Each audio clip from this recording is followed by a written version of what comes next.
thrive. Here we're seeing huge amounts of leadership potential go completely to waste. Without an education, the values and perspectives of these young girls aren't developed, and they don't have the confidence to speak out and share their ideas for a better world because they are left thinking they are stupid. We only need to look at examples such as Malala Yousafzai to realise the wasted potential. She is one of the lucky girls who received an education. And look at her now, only 16, and she's a worldwide advocate for peace, equality, and most importantly, education. Malala once so beautifully said, "My goal is not to get the Nobel Peace Prize. My goal is to get peace. And my goal is to see the education of every child." She epitomises selflessness and wisdom, things that are essential to a peaceful country. What a wonderful leader she will be. Sadly though, we can't expect to see many leaders like her if an effort is not made to educate more Afghani and Iraqi girls. There is plenty of evidence to show that women are underrepresented in the workforce and the government in Afghanistan and Iraq. In Afghanistan, women make up about 27.6% of parliament.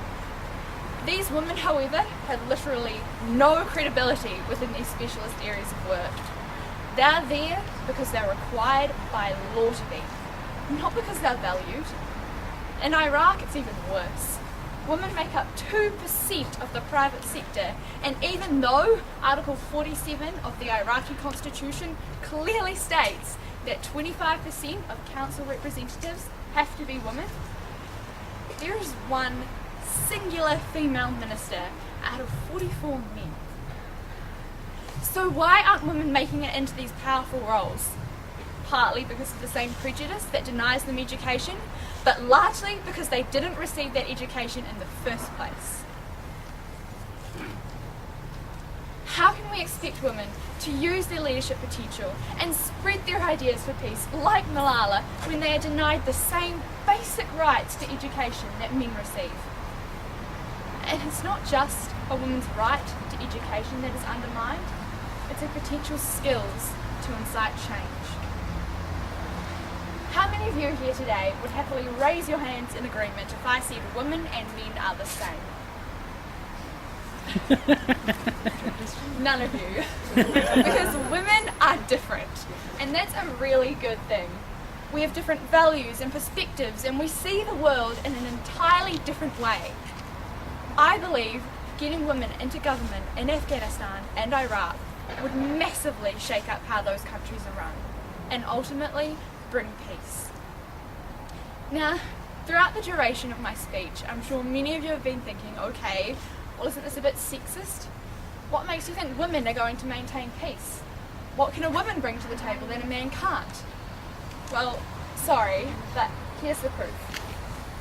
But first, a warning. The things I'm about to say may shock, so I ask specifically all the men here to relax and please try not to take it too hard. Women have better brains than men.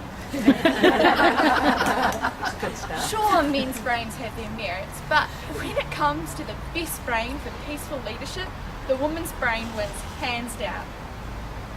In a man, the right cerebral hemisphere is larger than the left. This, along with testosterone, makes men more aggressive and more impulsive.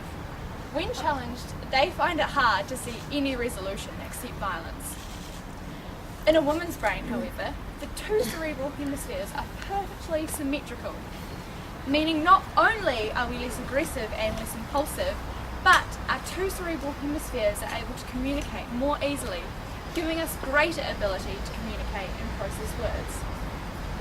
Women have a larger frontal cortex and limbic cortex, meaning we are better able to take in consideration emotions, while men tend to overlook them. Women problem solve through teamwork, while men problem solve alone. And women are biologically wired to avoid conflict.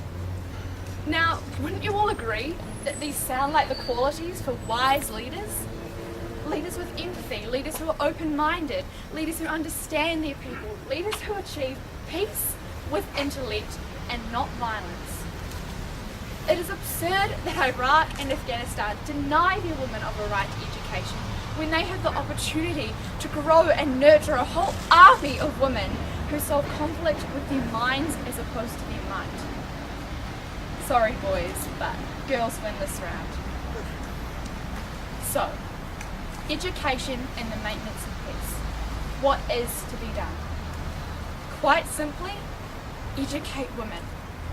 A woman's brain is invaluable in a leadership role. Iraq and Afghanistan are leaving their girls behind. They're not educated and they're virtually non-existent within the government. As a result, their government lacks non-violent ideas for peace because men seem to choose to repeat history rather than look to new ideas. A woman's calm, caring and thoughtful voice is desperately needed within these countries, but it's not going to be heard unless we do something to ensure their educational rights are met.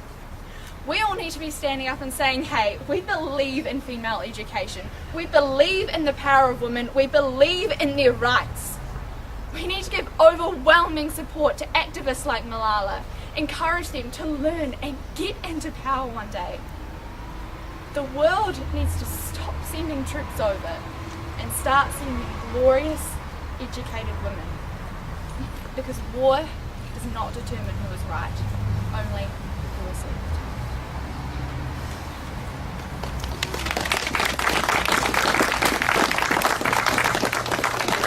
I want to say a very special thank you to Katie for sharing that winning speech from the United Nations. It was a national one and we can understand why. Well done, and we are looking forward to seeing what you do in the future with your career. I think